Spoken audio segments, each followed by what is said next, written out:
Assalamualaikum warahmatullahi wabarakatuh. Perkenalkan, saya Lulu Erpina Azahra dengan NPM 204102022 dari Program Studi Gizi Fakultas Ilmu Kesehatan Universitas Siliwangi.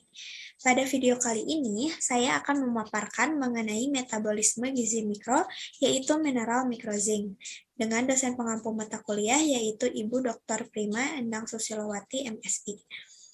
Oke, teman-teman, kita langsung saja pada pembahasannya. Nah, di sini kita akan mengenal mineral mikrozink terlebih dahulu.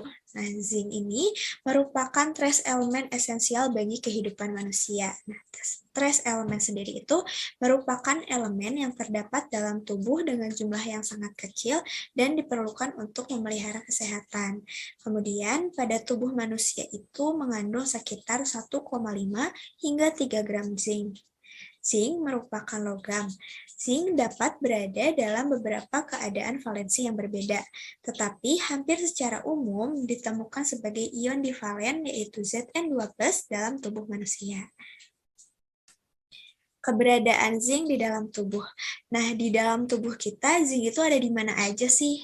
Sebanyak 60% zinc berada dalam otot rangka, kemudian 30% berada pada tulang, 5% berada pada kulit, dan 5% lagi berada pada jaringan lain, termasuk otak, ginjal, pankreas, dan jantung. Kemudian, zinc juga terdapat pada plasma, sebanyak mendekati 0,1%. Selanjutnya ada kebutuhan zinc berdasarkan angka kecukupan gizi untuk per orang per hari. Nah, teman-teman dapat lihat pada tabel bahwa jumlah kebutuhan zinc itu berbeda untuk setiap orangnya. Ada untuk bayi atau anak, ada untuk laki-laki, ada untuk perempuan, dan semuanya ini berbeda sesuai dengan usianya.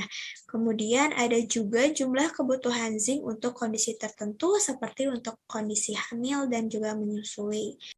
Nah, yang perlu diperhatikan di sini, maksud dari tanda plus di sini itu merupakan kebutuhan tambahannya. Misalkan, ada ibu hamil berusia 29 tahun dan hamil pada trimester pertama. Misalkan ibu hamilnya itu 29 tahun. Kita lihat pada tabel untuk perempuan usia 29 tahun itu kebutuhan zincnya berapa. Di sini untuk perempuan usia 29 tahun itu kebutuhan zincnya sebanyak 8 mg. Kemudian perempuan ini hamil pada trimester pertama. Di sini trimester pertama itu memerlukan tambahan zinc sebanyak 2 mg.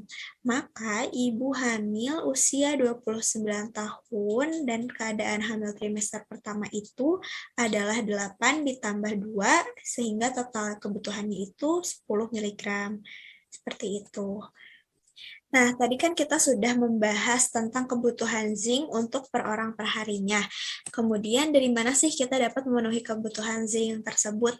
Di sini ada sumber pangan mengandung zinc yang dapat membantu dalam memenuhi kebutuhan. Nah, teman-teman di sini dapat lihat pada tabel ada kelompok pangan yang mengandung zinc beserta dengan jumlah kandungannya. Di sini ada kelompok seafood, daging, telur, polong-polongan, kacang-kacangan, biji-bijian dan sereal, sayur, serta buah-buahan. Kemudian di sini juga ada gambar sumber pangan apa saja yang mengandung zinc. Dan perlu diketahui bahwa sumber zinc yang sangat baik adalah daging merah, terutama jeroan, dan makanan laut, terutama tiram. Untuk selanjutnya ada peran atau fungsi dari mineral mikrozink. Yang pertama, komponen metaloenzim dari karbonik anhidrase yang berfungsi dalam keseimbangan asam basa. Dan yang kedua, komponen metaloenzim dari karboksipeptidase A yang berfungsi dalam pencernaan protein. Dan yang ketiga, komponen metaloenzim matriks metaloproteinase yang berfungsi dalam penyembuhan luka. Serta yang keempat, zinc berperan dalam ekspresi gen. Dan yang kelima, zinc berperan dalam regulasi insulin. Yang keenam, zinc berperan dalam kekebalan tubuh. Oke, sekarang kita akan membahas metabolisme dari peran atau fungsi zinc yang sudah disebutkan tadi. Untuk yang pertama yaitu zinc sebagai komponen dari metaloenzim karbonik anhidrase yang berfungsi dalam keseimbangan asam basa. Karbonik anhidrase memiliki afinitas yang sangat tinggi untuk zinc yang memainkan peran katalitik. Enzim ini ditemukan terutama di eritrosit dan sel tubulus ginjal. Sangat penting untuk keseimbangan asam basa atau baper. Nah, enzim karbonik anhidrase ini mengkatalis reaksi berikut ini. Nah, di sini ion zinc mendorong ionisasi ikatan H2O. Kemudian, nukleofilik OH- yang dihasilkan bergabung dengan CO2 dan menjadi HCO3-. Nah, H+ yang dipisahkan dari asam karbonat mereduksi oksihemoglobin saat oksigen dilepaskan ke jaringan. Kemudian, ion bikarbonatnya masuk ke plasma untuk berpartisipasi dalam reaksi penyangga. Selanjutnya, ada zinc sebagai komponen dari metaloenzim karboksipeptidase A yang berfungsi dalam pencernaan protein. Karboksipeptidase A merupakan eksopeptidase yang diekspresikan oleh pankreas ke dalam duodenum. Enzim ini diperlukan untuk pencernaan protein. Zinc terikat erat dengan karboksipeptidase A dan penting untuk aktivitas enzimatik. Nah, berikut ini ada gambar yang menunjukkan bagian dari enzim karboksipeptidase A, dan di sini pada enzim tersebut mengandung zinc. Yang selanjutnya, zinc merupakan komponen dari metaloenzim matriks metaloproteinase yang berfungsi dalam penyembuhan luka. Matriks metaloproteinase atau MMP termasuk ke dalam kelompok endopeptidase yang mengandung zinc, dengan zinc terletak di domain katalitik. MMP ditemukan di keratinosit, makrofag, fibroblast, dan sel endotel.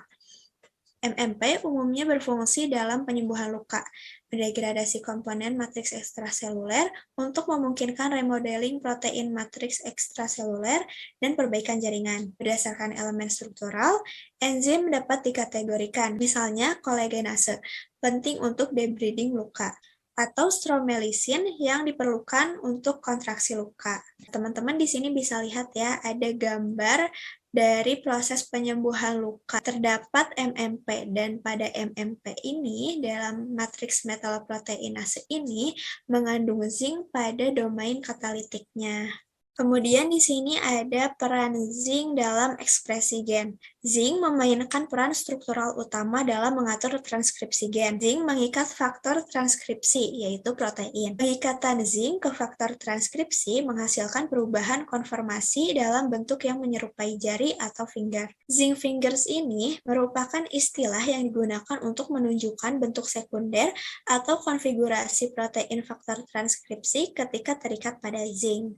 Zinc fingers ditemukan di dalam banyak faktor transkripsi yang mengikat metal respon atau regulatory element atau MRE di daerah promotor gen untuk meningkatkan atau menghambat transkripsi. Selanjutnya ada peran zinc dalam regulasi insulin.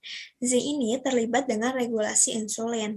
Zinc diangkut ke sel beta pankreas oleh transporter zinc yaitu ZMT8. Sel beta pankreas bertanggung jawab untuk produksi dan sekresi insulin. Setelah disintesis, insulin disimpan dengan zinc dalam butiran di dalam sel sampai dilepaskan ke dalam darah. Dan yang terakhir ada peran zinc dalam kekebalan tubuh. Fungsi kekebalan tubuh juga dipengaruhi oleh zinc. Setelah deteksi LPS oleh TRR4 dan aktivasi TRIF, ekspresi zinc importers berkurang sementara ekspresi transporter meningkat, sehingga konsentrasi zinc di intraseluler menurun. Hal tersebut meningkatkan ekspresi permukaan MHC2. Kemudian terjadi respon imunologi berupa aktivasi CD4+ sel T. Selanjutnya, di sini ada defisiensi zinc. Defisiensi zinc pada anak-anak dapat menyebabkan keterlambatan pertumbuhan, kelainan tulang, penyembuhan luka yang buruk, diare, ruam kulit, atau lesi atau dermatitis, dan keterlambatan pematangan seksual.